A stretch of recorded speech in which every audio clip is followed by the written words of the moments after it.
سوال: کیا آپ صلی اللہ علیہ وسلم کا سایہ ہوتا تھا؟ جواب: حضرت ذکوان رحمۃ اللہ علیہ فرماتے ہیں کہ آپ صلی اللہ علیہ وسلم کا سایہ نہ تو دن میں نظر آتا تھا اور نہ ہی رات میں۔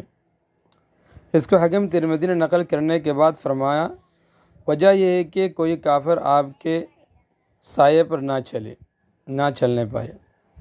اگر کوئی کافر آپ کے سایہ مبارک پر چلے گا تو یہ آپ کے شان کے خلاف ہوتا۔ ابن صبر رحمۃ اللہ علیہ فرماتے ہیں کہ آپ صلی اللہ علیہ وسلم کا سایہ مبارک زمین پر پڑتا ہی نہیں تھا۔ آپ تو نور تھے، رات دن میں جب بھی چلتے مگر سایہ ظاہر نہیں ہوتا تھا۔